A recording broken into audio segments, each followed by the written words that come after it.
do that on campus. Which website do you have it posted on? Not SSE, this is us. Okay, paulsperryboulder.com. Paul, are we not ready to tell that? Okay. Are we? Well, they need to find it What somewhere. you just did, I have found. Well, you know, I've stayed pretty much below the radar so far. Well, not anymore. Paul Sperry? paulsperryboulder.com. paulsperryboulder.com, but don't go there tonight. I'm sleeping tonight. It's fine, exactly. Next question. Someone had that? From left.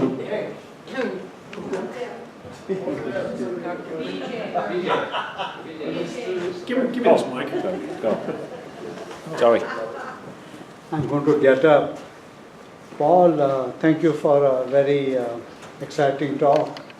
This is one of the fellows of series that I used to work with. I miss you guys every day. Do you have to press any button? No, just speak. Just speak. Okay. I just want to make some observations. First is that modern science has been developing for the last 500 years from the West. But there has been an ancient science that started 3,000, 4,000, 5,000 years ago, about which, because of the poor dissemination, the modern people understand in bits and pieces. So one thing that the scientific community can do, and I'm doing my share with Indira, is to understand what are their paradigms, what are the findings, how much has been validated, what is contradicted, and how much of that compares and complements the modern science, what are the overlaps.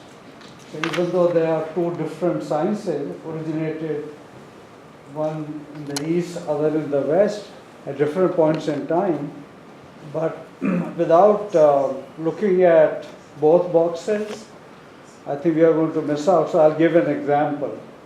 Toward the end of your talk, you mentioned about meridians, the energy meridian in the human body, and the energies you are finding for the planet. The energy in the human body is an ancient scientific concept. They call it bioelectricity. And there has been a lot of work done, even we are doing work. And then there are other elements, air, liquid, heat, solid. The same elements govern the planet, but till you are the first person who has really pursued the energetic aspect of the planet, so that completes the 5 elements. If you take your findings as evidence of this, then other 4 are quite obvious: air, liquid, heat, and solid. So that provides a mapping between us, human body, life, and the planet. Well, what do we do with that? I think that's a question the scientist needs to ask, especially the geophysicists like us are working on the planet. They need to also look at the energy within and talk to medical people, because they don't accept very well the energy because lack of evidence, what you mentioned. So I'm going to stop there. Thanks, Vijay. Dr. Gupta is an award-winning hydrologist from the affiliated with the American Geophysical Union. His wife Indira is chairing one of the programs coming up in December there, where they get together with 9,000 scientists all in San Francisco. Some of the Vedic teachings, I would add, speak about things that you would not believe are possible from something 6,000 or 7,000 years ago. So I think that if we would learn the strengths of Eastern thought, and the Western world knows how to create things and destroy them. The Eastern world knows they're put much more attention on inner abilities and on meditative stuff, and the truth, I think, is in between the two. If we can learn to bring those bridges more, and that's where our colleague John Kinnaman is in India right now, helping to build courses with the Sai Baba University there in India. So this gentleman right here has been eluding you. Yeah, sorry. You won't let me touch the mic. You got one mic, I got another one. So my question was, I mean, I had a bunch, but I'm just going to cover what I think might be interesting. So with all that you've been learning and all that you've been seeing, what is the end goal? When you understand some of it, how do you make it practical? Like if I found water here, I can make a pipe over here and I have water in my house. I can feed a town with water. I can do a lot of things. What is the goal of all this? How does it transform? Just becoming aware of it sounds cool. What can you do with it? How can you transform things? How does it change people? Because, I mean, I'm 50 now. I've been doing this since I was a kid. And the one thing that I noticed, as nice as everybody's doing this, is just talk and talk and talk. I see, like I know Nassim, he never built anything that worked yet that I saw. He's trying to get funding here. I see all these people. What is the thing that's missing, making it work in a practical, tangible way? I can get a solar cell, get sun, boom, that's working. A lot of these things, what is missing that is making them practical, that you can do things? Even if we don't have to know why it works, there's enough things out there that I've seen work. Why aren't they out there? Where are these people who go and do all these seminars? What are they doing? And I get theory's great, but I like practicality. Show me it working. I don't even have to know why. Does it work? And so I left a lot of that room because I got tired of the talking, and I started making things work, and I share them in the way that I'm guided. So I'm not trying to put anybody down, but it's fun to hang around with people who do things. Talking's great and it inspires people, but at the end of the day, we need to make things that work so we can change things. So I just wanted to get your opinion. What have you seen? What can you maybe not say? Or have you seen things that you can't talk about, you just didn't, but things that are practical, that are not explainable by science yet, but we got a feeling of why it's working. You see what I'm getting? I got where you were going. Good. The first 5 seconds. One of the emails I got from one of my colleagues on the East Coast was exactly this. Make sure you include this. And I ran out of time, and I'm trying to think now, how can I answer the question? That is the best, that's the most important thing about all of this.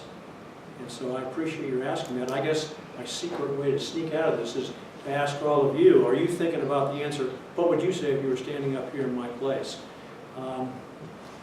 To me, it's not so much the science, although that is my avenue of discovering my world. It's about consciousness to me.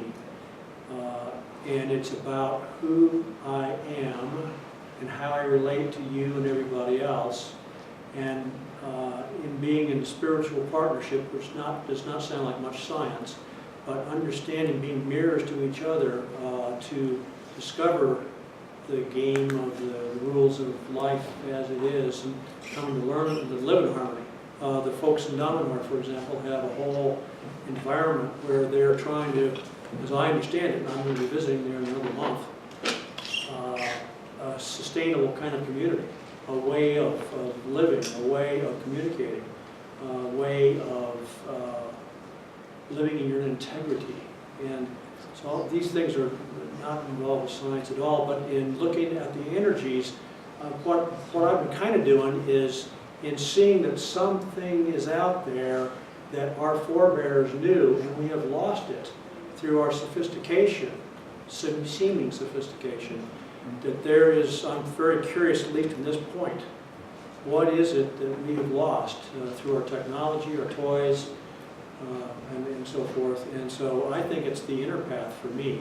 Is that practical? Well, it changes how I live my life. It changes who I surround myself with and what I contribute back to the world. I don't want to get too lofty here, but I'm going to think about your question, and if anybody else has got an answer, there's one right there. There's a physicist right here that has a partial answer. Over a period of a long time. Closer to your mouth. Can you hear me now? Now. Over a period of a long time, the human race has changed spirituality for physicality. Yep. That's how religion gets so lost. I think, to add to that, I think that the separation of science and spirituality may have occurred in the Renaissance time frame, where as we began to start to describe things and explain them, the church or those in charge of spirituality weren't happy with that, and there was an artificial break occurring between Galileo, who could talk about one thing, but he couldn't talk about souls, or and you end up with a separation, which is what this society seems to be all about, is separation, the illusion of separation.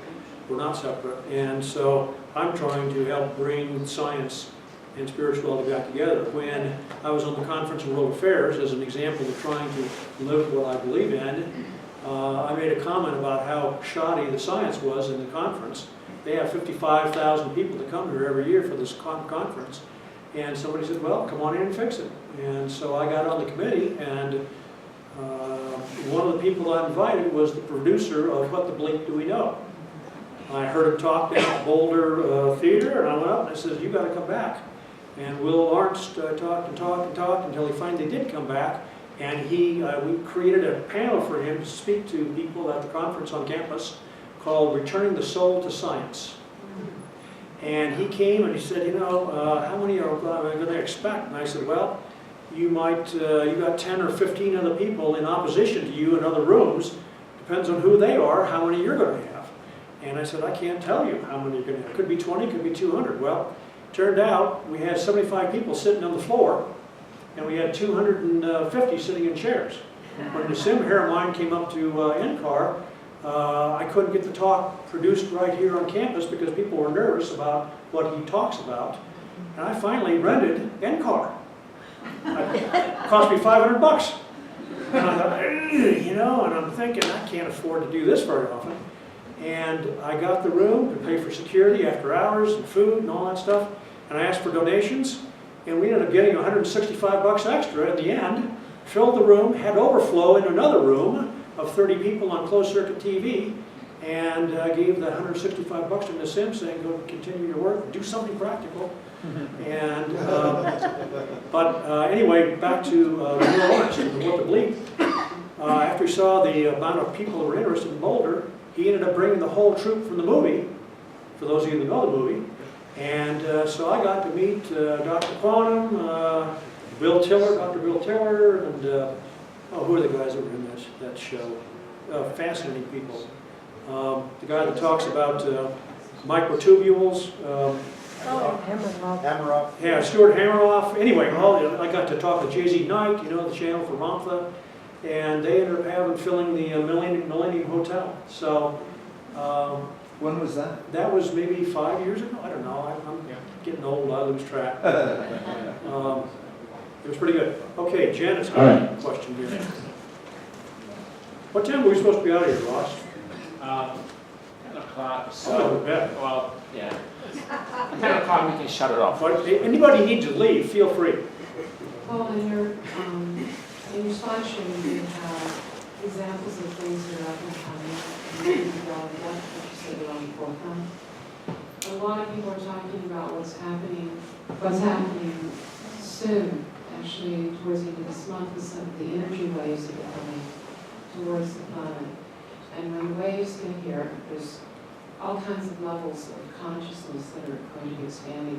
Brenda Williams is here from Tennessee tonight with us. And Brenda comes to Boulder occasionally, but we're just 2 weeks away from the launch of the Triad Wave, which is an app that will go on the phones. I can let Brenda explain it, but the crux of it is that there's all these different things that are happening that are, when you say on the ground, that they're part of the consciousness. If we don't shift, if we don't go out the elevator quickly, and we all get into that mass consciousness, which you talked about over and over, that's where all the choices come, because it's only in our mass consciousness and our choices that we're going to make a shift to things that will make a difference or change our reality. So, Brenda, do you want to comment? Anyway, the wave has transformed so many of us.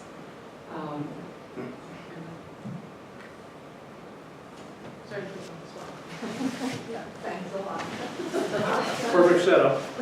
Yes. When you talk about going out on the far limb and not letting people really know what's going on, I also had a standing at the door, not wanting to come out of the closet as such. I've worked on a project with the multiverse off-planet representation. Octurians were part of this process. And one of the questions that was asked right away is, what happened? What happened to the human population? The planet is perfectly capable, and yes, the ley lines, I would agree, are very much in alignment with our own physicality. And what we found as we began to explore over the last 20-some years was that we are identically related to the planet within our delivery system, our assimilation system, but we're processing information and coming to our own conclusions as human beings in a hijacked manner. Our routing is no longer the way it was in the beginning. The planet still is able to do that and make herself adjustments, but the physical body lost that capability because we disregarded it and became spiritual, and we disregarded the fact that without this physical body working at its optimum efficiency, we cannot move forward in consciousness and awareness. So the whole process of the Earth Project was to determine and answer the very questions that you just asked. How do we make this play in Walmart? How do we take the understanding of bringing the physical body back into its original blueprint design in order for us to now move through these changes that are coming? And if we go back to a lot of the Vedic teachings, yes, those answers are there. All of the answers are here. They're here for us right now, and the tools for us to move through are here. And they are very practical. And that's a lot of what many of us have come here to share at this particular point in time. And thank you for your willingness to blend science, because when this started, I do not have a science background and I am not a mathematician. And yet I'm asked to sit in meetings with people that we are having to look at how the physiology processes information and how we can make those changes in a very simple way with young people and in schools and hospitals and corporate environments. So it is supported by science. We had to do both. And thank goodness for all of you scientists that have moved forward in your understanding and have now, after 20-some years of working with this process, to improve exactly what we're talking about. So, it's a lot. gratitude. Thank you so much for your comments. It's a lot about perspective and respecting each other, respecting our home, and being stewards of it. One of my friends who was near the end of his life, James Lovelock, the one that initiated the popularity of the word Gaia, wrote a book about the Earth called Healing Gaia, where he likens the Earth to being a physiologist and looking at the Earth and how it's warming, how it's healing, how it's hurting, and the similarities about comparing it to your own body is a fascinating read. It's also very valid truth, and we bring that our sensory receptors that are in our skin so that we begin to understand movement. We're missing movement. We use our senses of I can see it, I can hear it, I can smell it, I can touch it and taste it. That's all that exists. The largest organ on the body is the skin, and it's filled with sensory receptors that can not only sense movement, but the vibrational shifts and changes that we're going through right now. And when we bring those back online in some very simple tools and techniques that we're using, we become the receptor for the change. We become the change. And so those are, we are identical. Our consciousness is the same. Our planet, and we're the same. We're just living on her, and yet we are part of her. We are not separate. Anybody else?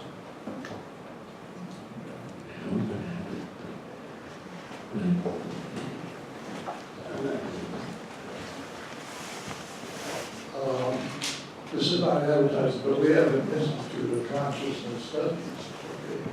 Okay? And in doing our work and everything, we start out with a discussion about what the definition of consciousness is. Don't you leave yet. I know you've got another question. Don't leave yet. Go ahead. We start out with the definition of what consciousness is. physicists, okay? And it's quite different than how it's generally being used. So sometime it might be interesting to look at how we define consciousness and how other people use it. It's quite a difference. Thank you. Thank you.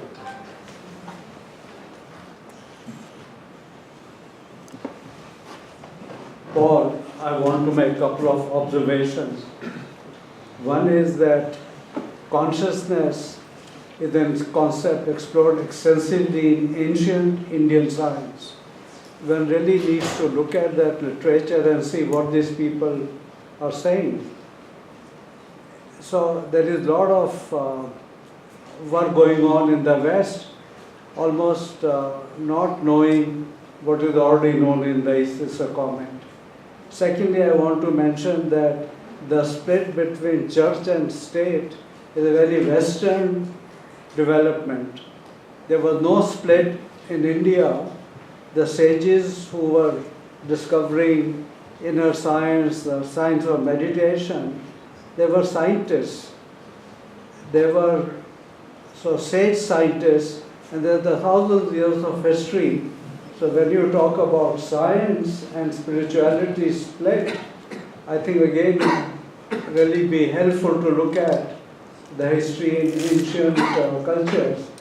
That be some confirmation that this split is an institutional creation because of church imposing the Dark Ages in Europe. So for scientists, I feel this is really important to understand the roots of this. And Rupert Sheldrake has written a book recently, Science Set Free, questioning 10 dogmas of modern science.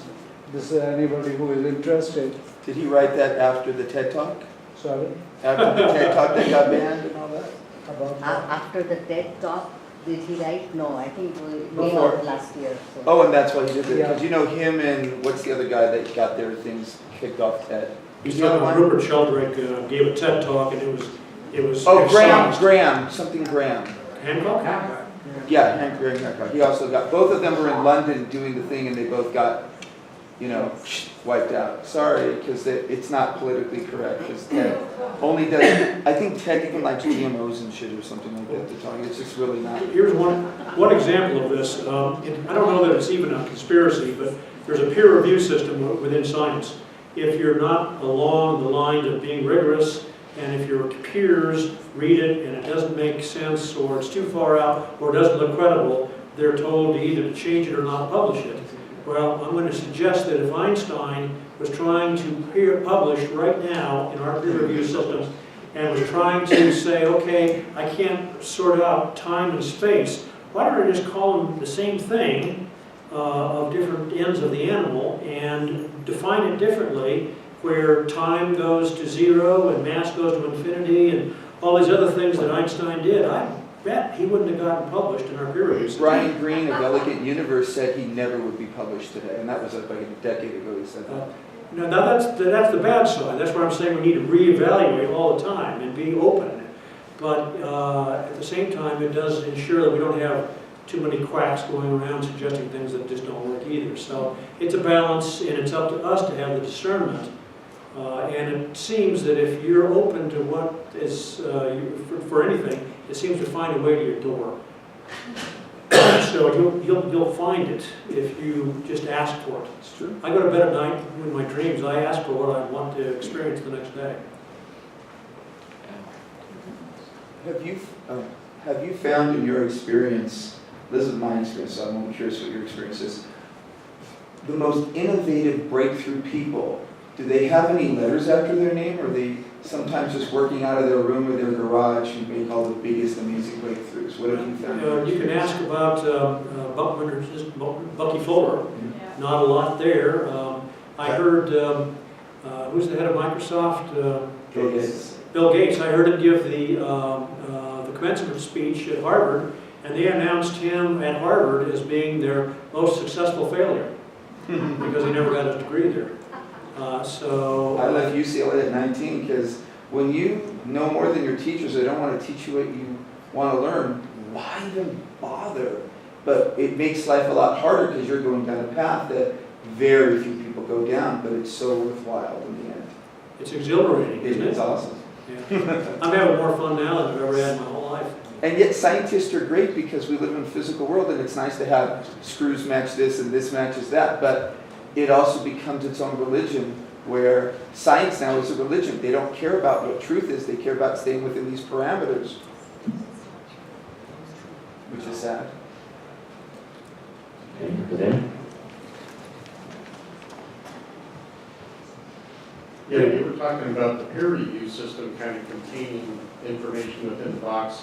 I just recently heard that the rankings on the Google search engine, which used to be based on the number of hits that site got, it's now based on how closely the information on that site conforms with the CIA fact book. Oh. So all of the independent outside the box thinkers are getting pushed to page 3 or 4 and people aren't finding them. Scary. Lovely. I still, what I would say to that is if you listen within, the answer still will come to you one way or another. When, I didn't tell you this in the talk, but the spot that we went to in the Bahamas, it was 55 miles from anything. And we're out in the middle of nowhere. And Dominic, who many of you know, found the spot we went to. And when I was asking this entity called Jonah about this thing, out of nowhere, it said that there was a pyramid there, underwater. And so I asked Dominic, what's under the spot? And she looks at it and she says, hey, there's a pyramid here. And it's buried. She saw it was 20 feet under the sand, and we have no way of getting to it. But there's evidence of stuff all around that whole area, under the sand. Well, the lady, the astrologer that I met with Cryon here in Boulder, I told her what I was doing, and I said I wanted to have a session with her, and she's so popular, she's booked out 3 months. And I said, well, that won't help me. I'm going to be going to diving in 1 month. And when she heard what I was doing, she said, I'm going to find a way. And she called me from Helsinki at 7 o'clock in the morning to do a Skype session with me. And in the middle of this thing, she says, do you know there's a pyramid here? And I said, well, describe it. And she said, well, it's clear. It looks like crystal. Well, then I asked Dominique about it. She said, well, I'll bet it does look like it's crystal to some people. I see it as being just absent of any frequency. It's almost like it's a receiver of information, and it's a two-way flow of information. And so I went to all this effort of trying to find out how big is the beam of energy. Is it going out? Is it coming in? Is it a beacon that's, is it always giving signals and like it's a reporter on what humanity's doing? Or is it coming in with modulation that's giving us instructions? Or, how far away can I sense this thing and all this crap? We get out there and we're so worn out and beat up from the trip getting out there in the boat. I'm seasick. I can't. We had this boat that we got a guy that didn't know anything about anything. We figured getting an itinerant fisherman was better than getting somebody that knows what we're doing. And so he takes us out there. We don't even have a boat 12 hours before we're leaving.